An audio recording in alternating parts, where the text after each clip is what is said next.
Ќе уживаме и во следниот разговор, особено заради тоа што се осврнуваме или ќе се задржиме на една навистина убава тема кога зборуваме за јогата.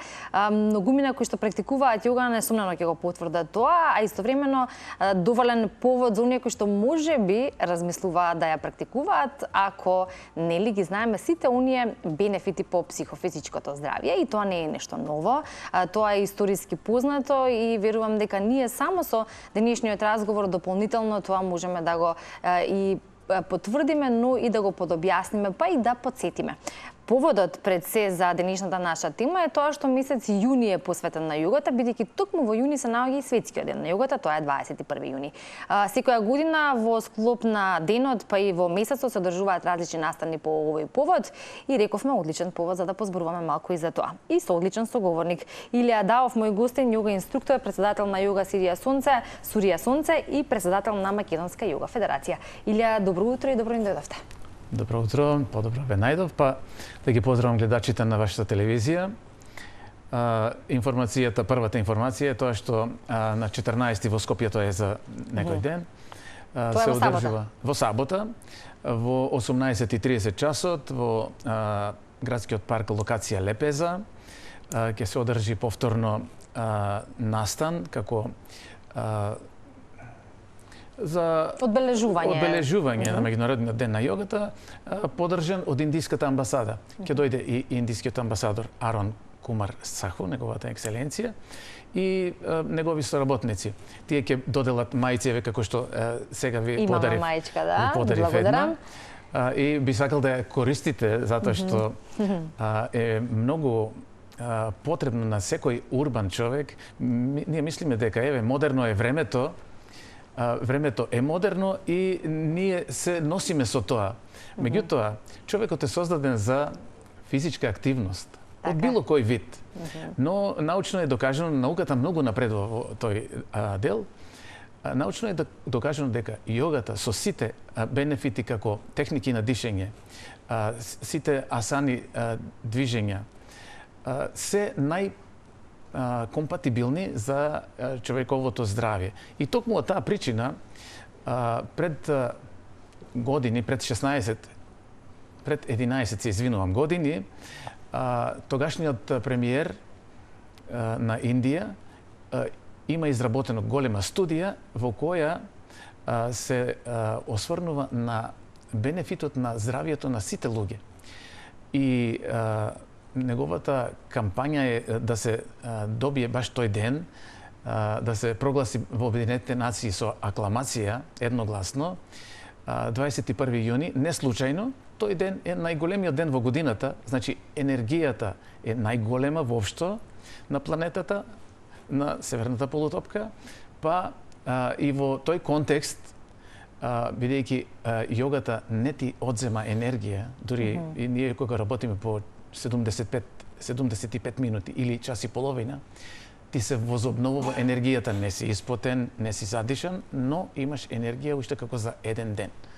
Да, и веројатно ќе го потврдат тоа оние кои што подолго време практикуваат јога, а исто така промените на себе ќе ги потврдат и оние кои што туку што започнале, а се забележуваат разлики. Иако јогата е нешто кое што треба да се практикува во континуитет, за да можеме и начинот во текот на нашиот начин на живот тоа да го почувствуваме како бенефит.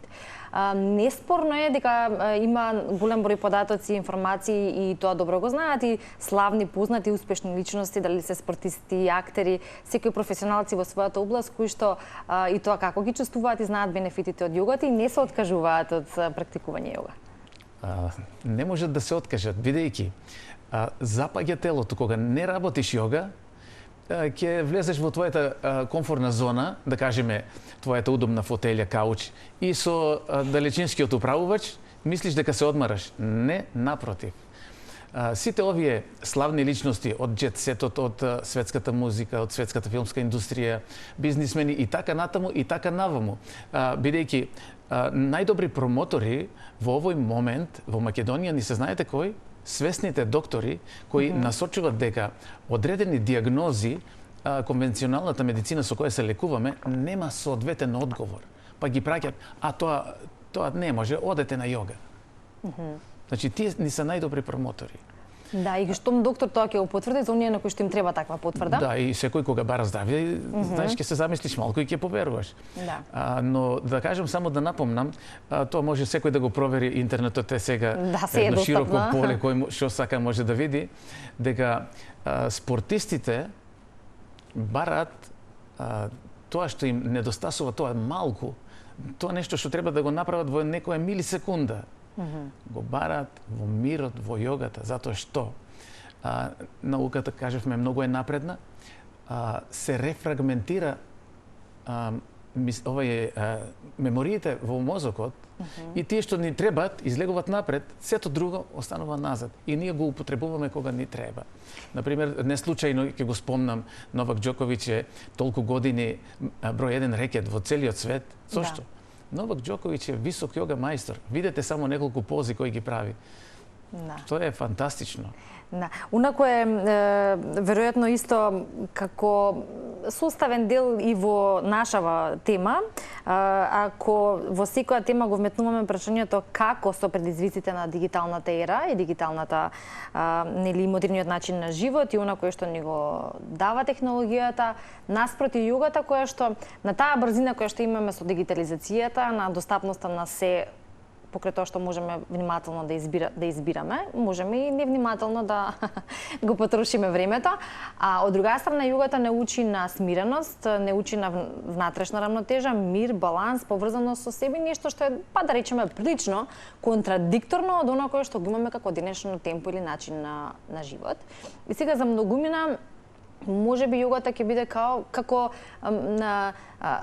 начин да го постигнат тоа, но истовремено и малку покомплексно да се натираат себе си, можеби да практикуваат, ако се навикнати на такво темпо. Имате такво искуство во вашето долгогодишно занимавање се?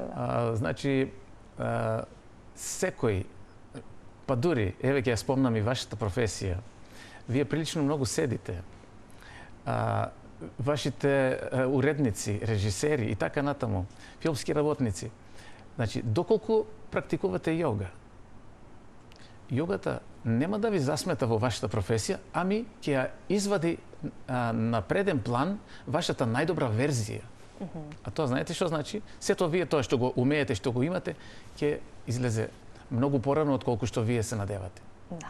Ние зборувавме премалку за младите, а вие во ваше интервју, кое што го прочитав, и истакнувате зошто е важно и кај младите да се практикува јога, поточно да им насочуваме на младите што е она кое што ќе го добијат за да се заинтересираат, се разбира, за јогата. Се со цел да се намалат фрапантните бројки кои што ги има во однос на нели седичките положби, што се може да се појави како деформитет и така натака. Вие сте имали предавање во Германија, велите европските земји дури и позагрозени од кај нас. Секако. И навистина треба еден таков едукативен дел каде што и од здравствен аспект јасно ги гледаме работите како и на кој начин јогата може да помогне. Уште од најмала возраст треба децата да ги навикнеме на физичка активност. Внимателно ја слушав претходната ваша гостинка и целосно се согласувам со тоа дека на децата треба да им се даде некаква задача. Или ова што зборуваше дека треба да одат во природа на камп. Нашиот контакт мора да се вратиме ние кон природата. Тоа е неизбежно сега, компјутери и телефони, тоа е неизбежно, но да го користиме само кога ни треба, а не постојано тие примамливи игри, децата што ги играат. И тоа е така заразно, да не може да остават. Дури ако го натерате детето со сила да го остави, тоа плаче и се нервира. Значи, имаме дополнителен контраефект од тоа. Само контраефект има. Моето предавање во Германија беше во насока да имав прилично податоци од статистиката на имам јас тука статистиката сега. Да, ја извадив, сега не сум подготвен баш за тоа, не ја носам, бројките нема да ги кажувам. Да, јас сум подготвен, иако бројките не ни требаат, но еве, да, кај деформитети на ребетен стол, кај градниот кош има кај студентите дури до 7%, кај средношколците 22%, кај оние кои што се на возраст од 15 до 24 години 99% користат интернет од 3 до 8 часа секој ден, а во поразвините земји ситуацијата е и полоша, да.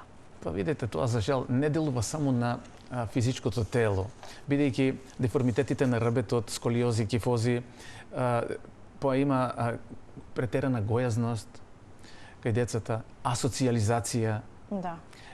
Но тоа делува и на психата. За жал, морам да спомнам, значи, овие немили случаи што се случува таму со употреба на ножеви, со употреба на оружје, насилство, кој што гледаме, да, и сведоци на тоа. Тоа е само резултат од така наречениот урбан живот и презафатеноста на родителите што немат време да им обрнат или можеби веќе и не знаат и тие како да реагираат. Но во тој правец ако се движиме дека треба да ги активираме децата, во последните 2 години од општината од каде што доаѓам, тоа е општина Струмица, изработив програма за бесплатна јога за деца во школска возраст. Програмата траеше по 6 месеци и имаме фантастични резултати. А замислете само, овие деца кои сега не се активирани со ништо, па за десетина години со нивните деформитети, тие ќе влезат во тркалото на општеството. Тие ќе бидат некаде раководители или не, без разлика, обични работници да се. Со каков ефект ќе тргнат тие? А тоа е само што зборуваме за физичкиот дел, а да не зборуваме за психичкиот дел. Тука има многу други бенефити во однос на отворање на разни креативни, креативната инспирација кај секој од нас, а понатака и визија, па и начин на кој што би сакале понатаму да просперираат во животот, а не оноа кое што и како што и досега се функционирало. За поздрав е тоа што во денешно време верувам дека ќе се согласите и како јога инструктор, но и како човек кој што веројатно тоа го гледа во секојдневието, се повеќе млади сакаат да бидат физички активни. Дали е тоа фитнес, дали е некоја друга спортска дисциплина, рекреативно, како и да е, се зголемува бројот на оние кои што сакаат да бидат физички активни. Нешто може и ради трендот. Но добро е, сепак е за поздрав. Како тука или во кој контекст тука јогата би ја вметнале? Значи во корелација со останатите спортски активности за оние кои што сакаат да изберат некаков друг спорт, а можеби од време на време или еднаш до 2 пати неделно јога, колку треба да се практикува, на колкава временска рамка ќе ставиме, неделно или месечно како сакате? Која е вашата препорака? Значи, ова што го работиме како 2 пати неделно, часови од 75 минути, се како телото да го одржиме во некаков континуитет на енергетски континуитет и дали тоа е доволно? Секако дека не.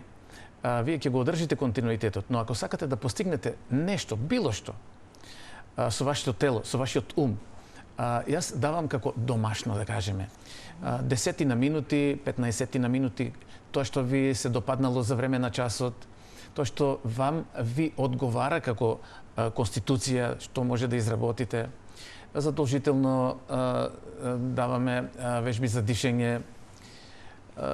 Така да, првенствено, да видиме прво што му е потребно на човекот. Првенствено е воздухот. Начинот на дишање, така? Прво, да кажеме како суштинските потреби. Воздухот. Значи, ние знаеме хемискиот состав на воздухот, го знаеме, да. Но, јогиската филозофија кажува дека тоа е прана. Тоа е животна енергија, не е само кислород, јаглероден диоксид, азот и сите други компоненти кои ги има во воздухот. Колку ние можеме да издржиме без воздух? Сосема малку. Еден обичен човек вдишува во минута 14 пати. Еден јогин вдишува 1,5 пати. Зошто е тоа така? Подобро го искористува тоа даденото од Бога, дишниот капацитет. И тоа се учи? Да, секако. Секако. Прво учиме дишење. Начинот на дишење. Дишењето ќе ви го исправи телото.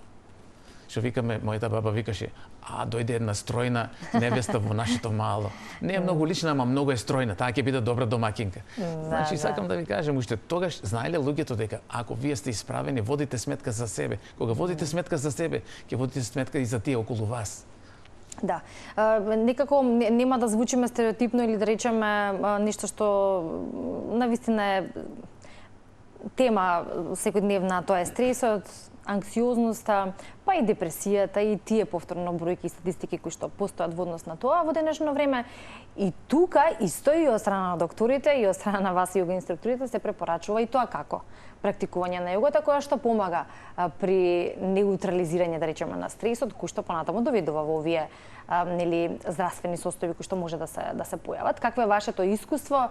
Вие, нели, како јога инструктори во комуникација со луѓе кои што практикуваат јогата, кои што од одредени причини пристапиле кон практикување на јога, можете да речеме тоа да го потврдите? Не толку одамна, значи во февруари ова година на Светската јогиска конференција во Уџен, Индија, тоа е еден стар град, тие го сметат за немногу голем, 1,5 милион е градот, и на картата е само една мала точка. Без разлика, на Светската конференција имав предавање јогата со јога против стресот.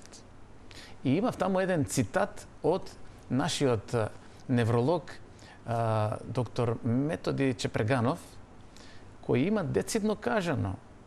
Значи, прекумерното лачење на кортизол и адреналин ги блокира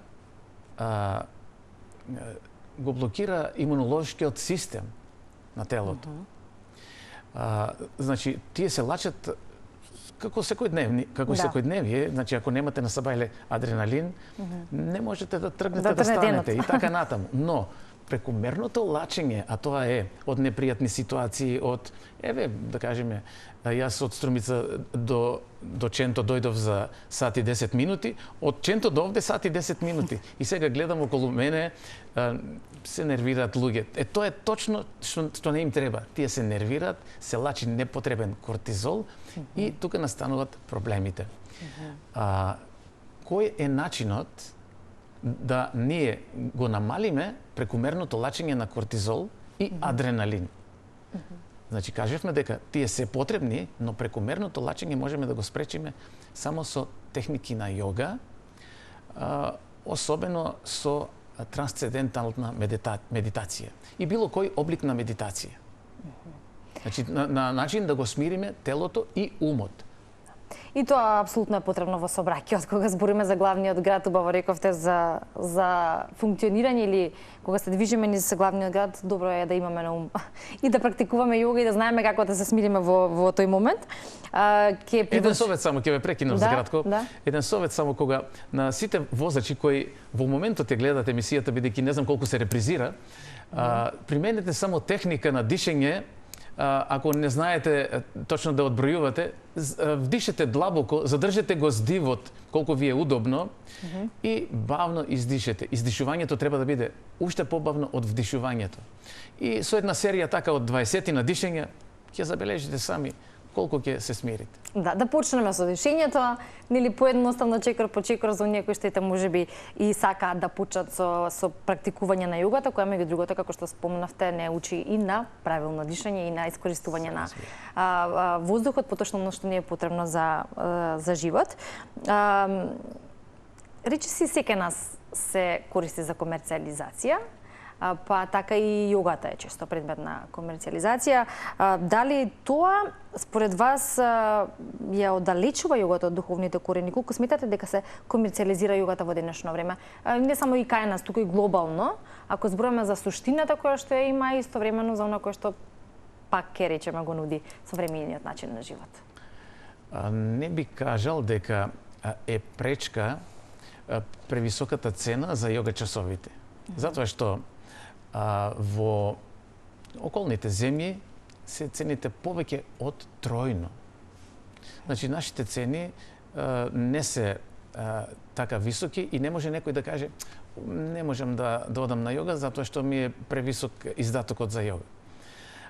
Но имам јас онлайн часови кои се бесплатни. Има начини, да кажеш, за оние кои што сакаат да практикуваат. Вие сте оневозможени од било која причина, можете од дома се вклучите, имам јас таква страна, и ќе го проследите часот. Не само еднаш, можете колку сакате да го проследите. Но имаме и достапни или различни видеа кои како си бара според својот Да, вкус. исто така. Има премногу видеа на интернет што можете вие бесплатно да практикувате јога. Значи тука од финансиски аспект сте ослободени. Така е. Инаку, Да. сето она што можете да го добиете со јогата, па дури колку и да платите, ќе бидете презадоволни.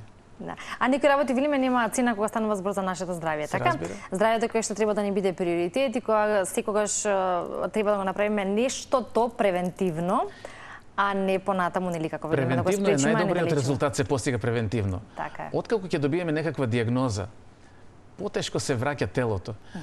Но за тоа препорачувам секој кој има намера нешто да превземе со себе, да почне со практикување на јога, макар и со овие интернет часовите што ги има.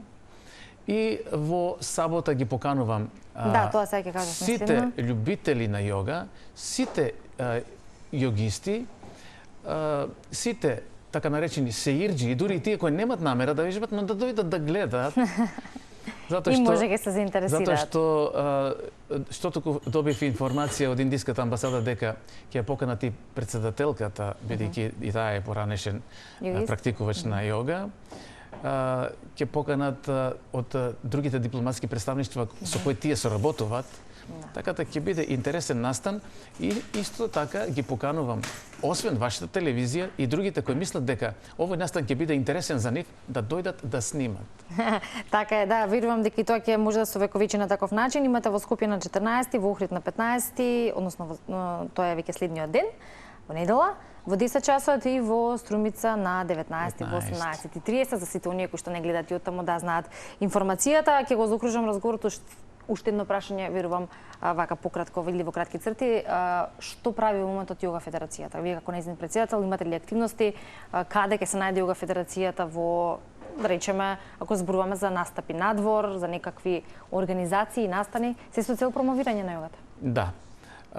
До сега сите меѓународни активности беа преку Сдруженијето Јога Сурја Сонце од Струмица, што не можев соодветно да одговорам на сите барања кои, да кажеме, ги бара Европската јога федерација или Светската јогиска федерација од Индија. И сегашната се вика Јога Сојуз на Македонија не координира со останатите светски или европски асоциации. И од таа причина ние неколку основачи ја основавме Македонската јога федерација и веќе имаме најавено активности со Босанската јога федерација за изработка на еден меѓународен проект кој се работи исто така за деца. Одлично, таму е еднината и тоа е нешто кое што треба да го дадеме и да бидеме одговорни или за идните генерации. Јас верувам дека во следна прилика ќе имаме можност малку повеќе детали за тоа да слушнеме и да реализираме и наши други теми. Ви посакувам успешен настан, да го прославиме месец јуни во знак на јогата, нели, и да научиме нешто повеќе за бенефитот кој што таа го дава по нашето здравје. Ви благодарам, Илија, што бевте наш гост и што утре дојдовте од Струмица за да може да позборуваме на оваа тема. Ви благодарам за одвоениот простор.